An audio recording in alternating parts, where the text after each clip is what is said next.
Finale de la Coupe du Roi n'avait plus opposé les deux meilleurs clubs d'Espagne. Le FC Barcelone en a remporté 31, le Real Madrid 20, et c'est le stade de la Cartuja de Séville qui va accueillir demain ce nouvel opus de ce duel qui passionne évidemment la planète football. Un 260e épisode, messieurs, à gros enjeux, j'ai envie de dire, surtout pour le Real Madrid, éliminé de la Ligue des Champions la semaine dernière, distancé en Liga par le Barça.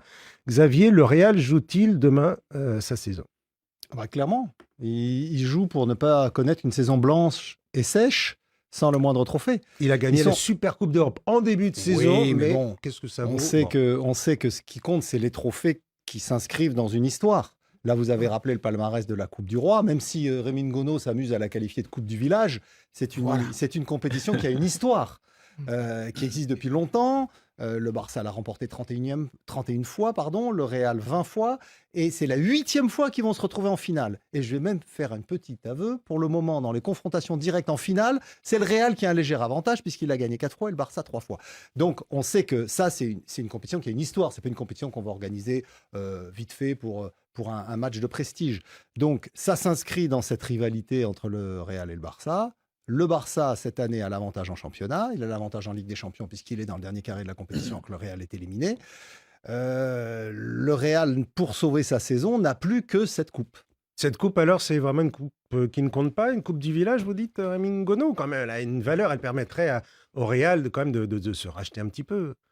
Si on vous dit que vous avez remporté la coupe d'Aubervilliers, et l'autre a remporté Très la Coupe jolie de ville, France. Aubervilliers. Ah non, non, bon. Et si on vous dit, vous avez remporté la Coupe de Paris et l'autre a remporté la Coupe de France. Mesdames et messieurs, il y a des choses qui ne sont pas comparables. Le Real vient de remporter la Super Coupe d'Europe. Super Coupe d'Europe, c'est-à-dire au-dessus de toutes les coupes. Et Xavier Barré nous dit, cette coupe ne compte pas. Le Real remporte la coupe intercontinentale, donc galactique, mondiale, terrestre, voire extraterrestre. Le gars nous l'amène sur la coupe du village pour nous dire que c'est là où la saison se joue.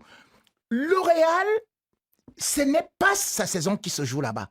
C'est juste une répétition pour les saisons qui vont arriver. Ah, ça y est, vous mettez déjà une croix. Oui, sur la ce saison. ne sera pas une satisfaction pour un Madrilène ou pour la Maison Blanche qui, quand même, a déjà de grands trophées, c'est-à-dire vous êtes le champion avec des Ligues des Champions 15. Et quelqu'un de vous dire, attendez, c'est la Coupe du village qui est très importante. Mais non, c'est pour ça que je dis Rémi, c'est vous juste... oubliez peut-être qu'il y a un autre classico dans pas longtemps, dans le cadre de la 35e journée de la Liga. Il y a 4 points d'écart entre les deux équipes. Donc ça y est, vous faites une croix sur le Benjamin. Est-ce que si le Real venait à s'imposer demain, ça leur donnerait pas des idées, en tout cas un surplus de confiance en vue de ce classico du 11 mai qui pourrait être un tournant peut-être dans la saison? Non, mais déjà, pour répondre à Rémi, je pense que ce qu'il a dit, il ne le pense pas vraiment. Très honnêtement.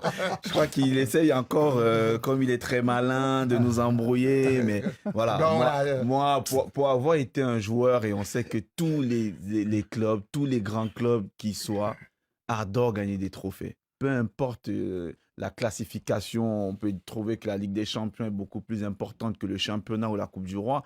Mais ces grands clubs-là sont bâtis pour gagner tous les trophées qu'ils trouvent sur leur chemin. Donc, je crois que si le Real ne gagne pas demain, forcément, ça serait une déception. Mais je ne dirais pas comme Xavier, parce que pour moi, le Real ne perdra pas tout demain s'ils perdent. Il y a ce match-là, vous l'avez évoqué, en championnat, ils ont la possibilité de gagner et on n'est pas à l'abri d'un faux pas de la part du Barça. Mais effectivement, le Real, pour moi, encore une fois, est bâti, Rémi, pour gagner tout ce qu'il peut trouver sur son chemin. Ce Real-là, s'il ne gagne pas, bien sûr, ça sera une saison légendaire parce que c'est historique. Ils vont quasiment faire une saison blanche, encore une fois. Mais Oui, je sais que la Super Coupe, oui. Vous dites qu'un club doit remporter les trophées. Et vous me dites que ce trophée-là, vraiment, nous, tu as dit, je suis footballeur. Non, je prends ton introduction, nous parlons langue française. Tu as dit, moi, en tant que footballeur, vraiment, on aimerait ramasser tous les trophées. Bien évidemment. Maintenant, mais bien sûr, tu ramasses la Super Coupe d'Europe. Mais la Super Coupe d'Europe, c'est un match de gala. Dans une saison, et tu me dis, ce sera une saison blanche. La Super Coupe d'Europe, c'est un match de gala qui oppose le champion d'Europe au vainqueur. Mais c'est un match de gala, oui. Gala. L'UEFA a organisé ce match dans les années 80, 70 pour lancer la saison. Et il le faisait avant à Monaco en espèce de préambule du tirage au sort de la Ligue des Champions. Ça rapporte plus d'argent que la Coupe du Village, monsieur. Et maintenant, ils l'ont déplacé pour le faire itinérant dans les pays d'Europe pour que les gens qui ne voient jamais des grandes équipes, parce que leurs champions ne participent plus à la Ligue des Champions, puissent y aller. Donc ça a lieu en Estonie, ça a lieu en République tchèque, ça tourne en Europe. C'est un match de représentation, c'est pas un vrai trophée. Il y a deux équipes qui le disputent, qui sont qualifiées d'office en tant que vainqueurs. Parce qu'elles sont arrivées au sommet. Oui, la saison d'avant. La crème de la crème, monsieur. Mais non, la saison précédente. Donc déjà, même le mondial des clubs, le Barça n'est pas qualifié.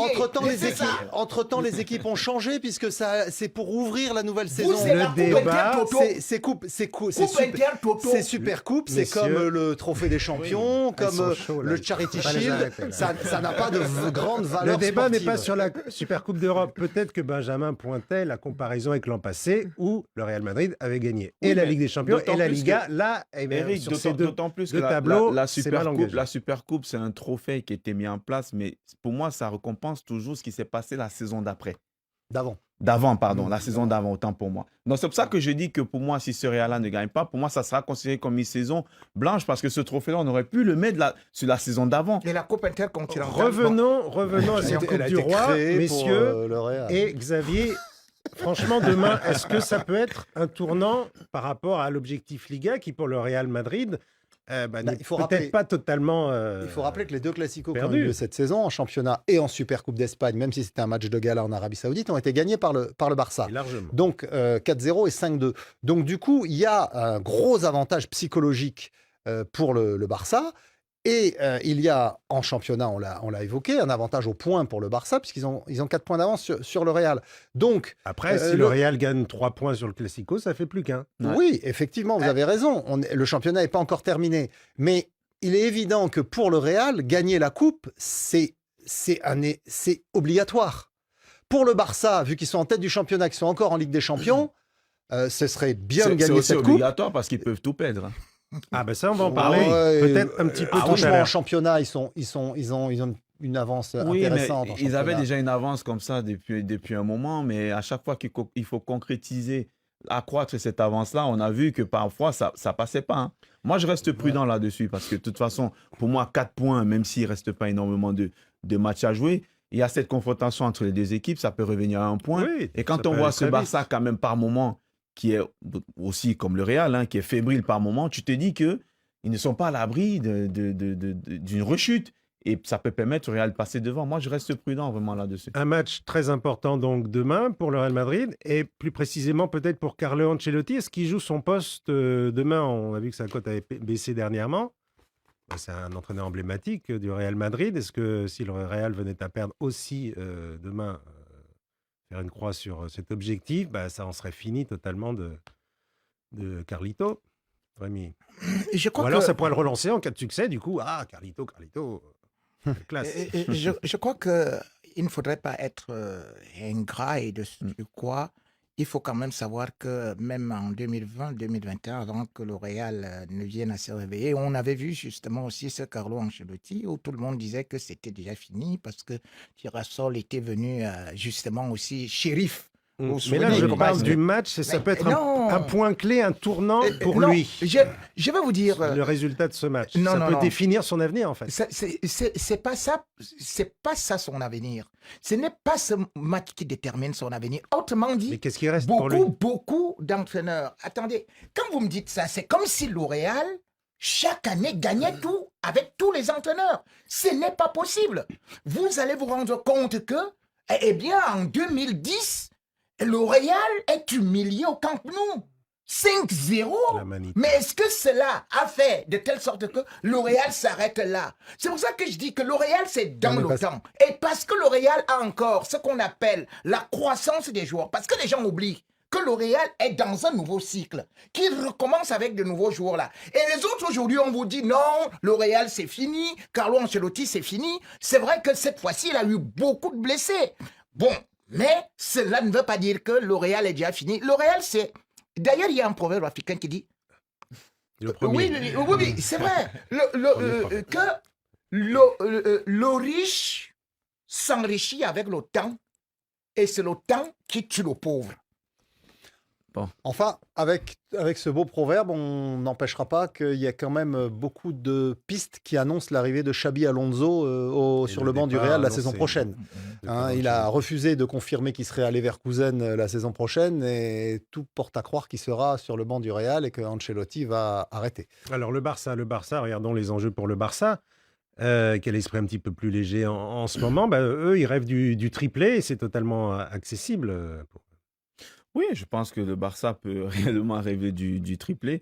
On le disait d'ailleurs, on l'a dit plusieurs fois ici dans cette émission, c'est une belle équipe. C'est une équipe qui fait plaisir à voir, mais bien sûr qui a aussi des défauts. Mais sur cette double confrontation, forcément, le Barça est largement favori parce que le Barça est dans une quand même forme depuis un moment, une certaine forme de constance. Ils sont encore sur les 3 tableaux, ils sont en mesure d'aller gagner tout ça. Mais comme je le disais tout à l'heure, attention parce qu'ils peuvent aussi tout perdre. Même si Xavier nous dit qu'il y a 4 points d'avance en championnat, ils ont encore le dessin entre les mains, mais ce Barça-là nous a montré par moments une certaine forme de fragilité, défensive surtout. On l'a vu la semaine dernière. À Dortmund, quand même. C'était passé assez près, quand même. Des faits 3-1. Il y avait beaucoup de remplaçants qui avaient été alignés pour l'occasion, parce que justement, ils ont un calendrier tellement chargé que Hansi Flick veut absolument faire tourner et de temps en temps, il laisse certains titulaires indiscutables au repos pour faire tourner. Là, il devra aussi composer avec une absence importante, c'est celle de Lewandowski. Bien sûr. Ouais. Alors, d'ailleurs, cette semaine, ils ont joué contre Mallorca en match de championnat. 40 tirs pour le Barça, un but seulement. Mais 13 étaient quand même cadrés. 13 cadrés, oui, et un but. Donc le gardien était aussi bon. Donc un très bon gardien en face, mais à l'arrivée, un seul but, une seule victoire, 1-0. Donc, l'absence de Lewandowski, elle pèse, même si j'ai plongé dans les statistiques, parce que figurez-vous que depuis que Robert Lewandowski est arrivé à Barcelone, le Barça a joué 157 matchs depuis que Robert Lewandowski est arrivé au début de la saison 2022-2023. Il en a raté seulement 14, ce qui est incroyable compte tenu de son âge. Et ces 14 matchs que Lewandowski a ratés avec le Barça, les Blaugrana en ont gagné 13 et un match nul. Donc, son absence... Tu as les adversaires aussi? Oui, j'ai les adversaires. Il y a eu notamment une victoire 1-0 au Real en demi-finale de la Coupe la saison dernière, alors qu'il n'était pas là. Il était indisponible. Ou il était peut-être suspendu d'ailleurs. Ils ont battu Ressa. Et les 3 derniers, c'est 5-1 contre Mallorca, 5-1 contre le Betis et 5-0 contre Valence. Donc, sans lui, ils y arrivent aussi. Et je dois avouer que c'est un élément qui est quand même rassurant pour le Barça, parce que c'est vrai que l'absence de Lewandowski, et je répète le constat de ce qu'on a vu contre Mallorca cette semaine, c'était un sujet d'inquiétude. Et en fait, il n'y a pas tant de raisons de s'inquiéter que cela. Au fait, donc il y a la demi-finale allée de la Ligue des Champions mercredi prochain. Contre Barça-Inter de Milan. Court délai entre ces 2 matchs tellement importants. Donc, comment la gestion pour Hansi Flick demain, on peut sacrifier une Coupe du Roi, ne pas mettre son équipe type ou il faut jouer les 2 coups à fond? Je pense que demain, d'autant plus que l'adversaire fait en sorte que vous pouvez absolument rien sacrifier. Quand vous jouez un classico lors d'une finale et puis à la clé, il y a quand même un trophée. Demain, il n'aura pas le choix. Il est obligé de mettre son 11 type, sans Lewandowski, bien sûr. Et probablement, c'est les mêmes joueurs qui joueront en Champions League 3-4 jours après. Il n'a pas le choix. C'est le calendrier qui le fait. Mais souvent, c'est comme ça. Quand on arrive au bout des compétitions et qu'on est encore sur tous les tableaux, on est obligé de composer comme ça avec des joueurs qui vont se retrouver en sur-régime parce qu'ils auront beaucoup joué et on ne peut pas forcément faire tourner. Et on a vu le Barça, quand il décide souvent de tourner, surtout, j'insiste là-dessus, défensivement, ce n'est pas l'assurance tout risque. On l'a vu, tu parlais de la Champions League face à Dortmund, on l'a vu en championnat contre Vigo, on l'a vu contre Mallorca. Ça a été quand même difficile, mais bien évidemment, sur le plan offensif, ils arrivent toujours à faire la différence.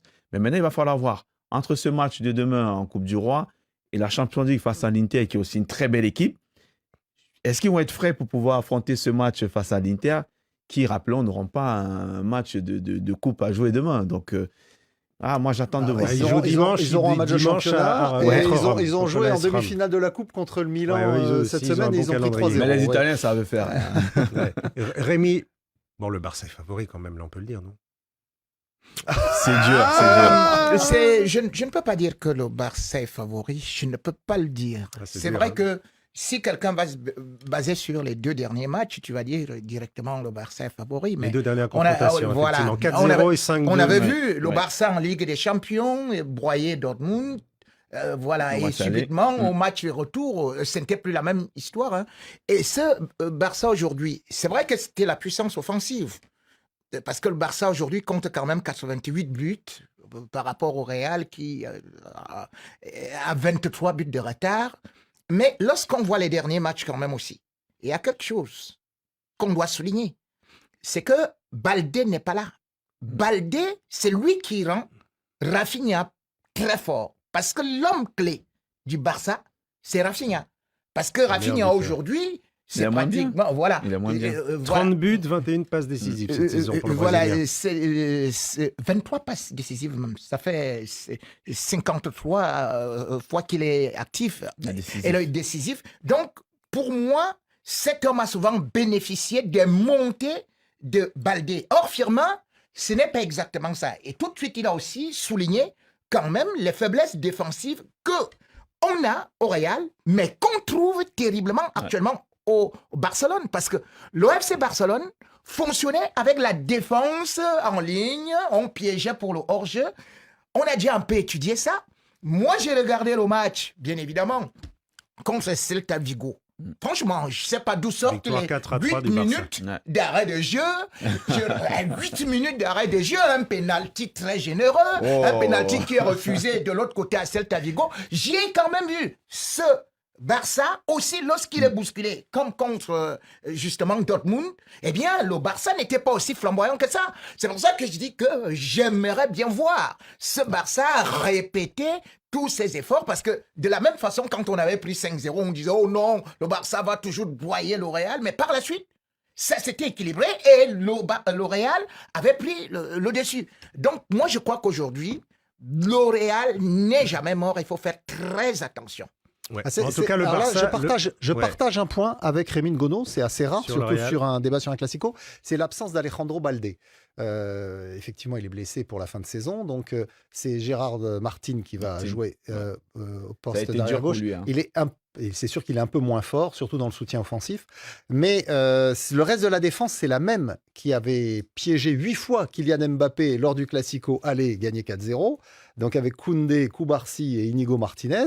Et c'est la même qui avait joué la finale de la Super Coupe d'Espagne en Arabie Saoudite, gagné 5-2. Avec un gardien expulsé en début de deuxième période. Donc ils avaient joué une grande partie du match, enfin la deuxième période, à 10-11.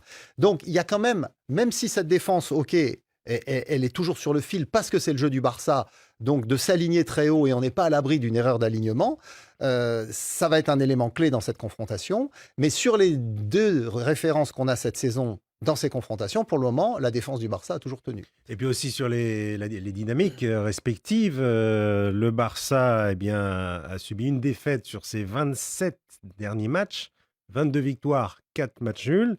Côté Real Madrid, mon cher Rémi, c'est 3 victoires et 3 défaites.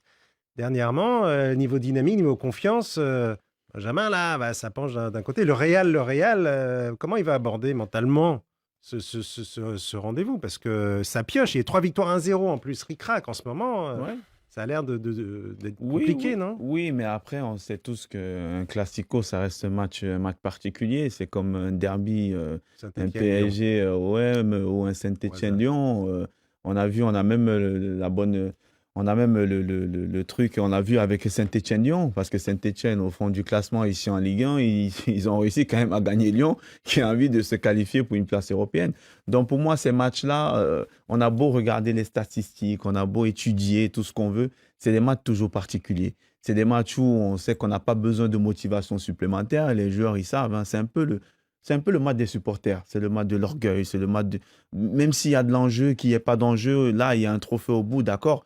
Mais moi, je ne vais pas regarder ça, la dynamique des deux équipes. Oui, le Barça est largement au-dessus en ce qui concerne la dynamique et même en ce qui concerne même sa saison. Mais on sait que sur ces matchs-là, beaucoup de choses peuvent se passer.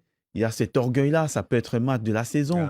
Il faut rectifier le tir. On a été gagné, ils ont perdu le Real, je crois, 2 fois cette saison, mais ils ne voudront pas perdre la troisième fois. Donc, il y a l'orgueil qui rentre en cours. Et forcément, ces matchs-là, les joueurs, ils sont surmotivés. Donc, on n'est pas à l'abri que demain, on voit un Real qu'on n'a pas vu peut-être depuis le début de la saison. Il y a quand même une donnée, parce qu'on parlait de Baldé qui ne sera pas là, Lewandowski non plus. Côté Real Madrid, l'infirmerie, elle est bien remplie également. Alaba, Camavinga se sont rajoutés. Ferland Mendy ne jouera pas non plus ce Classico. Il est donné dans l'équipe quand même. Dans Bon, l'équipe hier, probable. il était a priori, mais enfin, Parce en que tout cas, Camavinga, ça devait être Camavinga, puis comme il est blessé, a priori, c'est Ferland Mendy qui va jouer à gauche. Parce que, mais là, je donne quand même la parole à Rémi Ngono pour essayer de croyez qu'il a la défendre ce Real Madrid, parce que bon, la dynamique n'est pas là, la confiance n'est pas là. Les joueurs, il y en a beaucoup qui ne sont pas là non plus. Comment l'équipe, la Maison-Blanche va-t-elle faire pour tenir debout? Je vous avais dit depuis que le Real souffrait défensivement. Et d'ailleurs, j'ai toujours soutenu que quand une équipe n'a pas de défense, elle ne peut pas remporter de grands trophées. Aujourd'hui, ça me donne raison. Donc, le Real souffre de ça.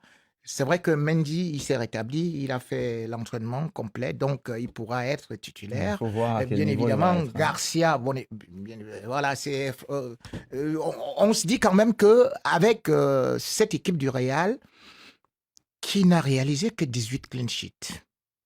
Je me sens inquiet quand même, notre 18 Rémi, clean là, sheets, aujourd'hui, oui, c'est 18 clean sheets, hein. Alors que la saison dernière, c'était quand même 26. Donc vous voyez où est la différence. J'ai regardé le match de la... voilà, on joue contre Retafe. C'est Retafe. Mais le Real a concédé 20 tirs. Et sur les 20 tirs, 6 dans la surface de réparation. Donc, des arrêts décisifs de Thibaut Courtois. On a réussi à dire que, bon, on a gagné par 1-0, on n'a pas encaissé. Mais les occasions que les équipes se créent sont énormes. Donc, aujourd'hui également, ça nous montre aussi que Kylian Mbappé est très important pour le Real Madrid. Donc, pour moi, je crois qu'on n'a pas encore trouvé un certain équilibre. La preuve, c'est que c'est au milieu de la saison, à la fin de la saison, que Carlo Ancelotti nous explique qu'il trouve que le système 4-4-2 peut être le meilleur et que maintenant, on se rend compte quand même qu'Arda Güler peut aussi faire de très bonnes prestations parce qu'aujourd'hui, on se rend compte qu'il y a 36 matchs, il a joué 1300 minutes, mais il a quand même marqué 4 buts et provoqué 3 pénaltys. Oui, on parle bien de Yamal, mais Yamal, c'est 6 buts comme Valverde. Mais ça, c'est la responsabilité moi, j'ai dit de l'entraîneur. c'est l'entraîneur, c'est pour ça que je dis que peut-être que dans cette finale, après avoir vu toutes ces lacunes, il pourra rectifier et beaucoup changer de choses. Kylian Mbappé, est-ce que c'est un match qu'il ne doit pas rater? En ce moment, on l'a vu, il a écopé du carton rouge. Ça n'a pas été très, très apprécié par les supporters qui l'ont sifflé. On l'a vu sur une image quand il était dans son box là-bas à Bernabéu. Ce match-là, il ne doit pas le... Il ne faut pas oublier qu'il a quitté Paris pour aller à Madrid parce que c'était son rêve de gosse et parce qu'il veut gagner des trophées. En plus, on sait quel est cet état d'esprit conquérant qui le caractérise. Donc, Kylian Mbappé qui finirait sa première saison à Madrid avec une super coupe de ceci, une super coupe de cela, c'est pas du tout son objectif. Même sur le plan personnel, donc, pour montrer quoi. De gagner la Coupe du Roi, ça lui permettrait de montrer déjà qu'il a gagné quelque chose et puis surtout d'être décisif dans un grand match et notamment dans un Classico. Le dernier, il avait ouvert le score. C'est Kylian Mbappé qui ouvre le score lors de la Super Coupe d'Espagne en Arabie Saoudite. Et puis derrière, c'est le Barça qui réplique et qui empile les buts. Donc, et puis le premier Classico, surtout en championnat, avec cette détermination qui était la sienne, mais à chaque fois, il s'était fait piéger 8 fois hors jeu. Donc, il a vraiment... C'est un nouveau poste pour lui. Oui, il a vraiment une revanche à prendre vis-à-vis des supporters, vis-à-vis même de lui-même, parce qu'on sait qu'il a une grande ambition. Et je pense que cette finale lui offre aussi cette possibilité. Un mot sur l'arbitre de cette partie, Ricardo Bengoechea. La télévision du Real Madrid a pris l'habitude ces dernières semaines de faire, avant les matchs, une vidéo dans laquelle il disqualifie un petit peu l'arbitre, il pointe les erreurs. Et là, en l'occurrence, ils ont montré combien cet arbitre défavorisait, selon eux, le Real Madrid. Il y a eu ce midi une conférence de presse des arbitres. Et de lui-même. Voilà, avec M. De Burgos Bengoechea et son assistant vidéo, qui ont effectivement critiqué très sévèrement. Il a même pleuré. La méthode, exactement. La méthode du Real Madrid, enfin de Real Madrid TV. Il a pleuré devant tout le monde en disant, vous vous rendez compte, mon fils rentre de l'école en disant, papa, les gens disent que tu es un voleur. Ladrón en espagnol. Donc, il a dit, c'est pas possible que cette chaîne de télévision, qui est la chaîne de télévision du club, continue comme ça de fustiger les arbitres à chaque fois pour des décisions qui sont prises dans le feu de l'action. C'est pas avec seulement fustiger, c'est mettre une pression incroyable sur un arbitre avant le match. Ils ont réclamé le changement de l'arbitre au motif qu'il avait pris des décisions défavorables au Real Madrid. Et la fédération espagnole a maintenu son arbitre et lui a apporté tout son soutien. Donc ça démontre quand même que dans ces affaires d'arbitrage où le Real n'est pas toujours très clair, là au moins la fédération espagnole fait preuve de force et d'autorité. Mais il va devoir montrer qu'il a vraiment les épaules, là, parce que c'est pas évident. Alors écoutez, j'ai regardé le classement sur le quotidien Marca des arbitres, parce qu'il note tout le monde est noté en Espagne, et notamment les arbitres, et il est 5e du championnat d'Espagne. Donc, c'est pas non plus c'est plutôt un bon arbitre. Hein. Alors, le Real souligne que, soi-disant, il n'a jamais arbitré de match de Ligue des Champions. Enfin, bref. Mais il est quand même 5e dans le classement de la Liga. Ouais, en tout cas, psychologiquement, s'il est 5e facile. Aujourd'hui, tout le monde sait que les arbitres en Espagne ne sont même plus conviés sur le plan mondial. Donc, moi, j'ai seulement une statistique. C'est sur 14 fautes et demie commises contre le Real Madrid, il y a un carton jaune. Sur 4 fautes commises contre le Barça, il y a carton jaune. Ce qui veut dire que... Il y a un complot.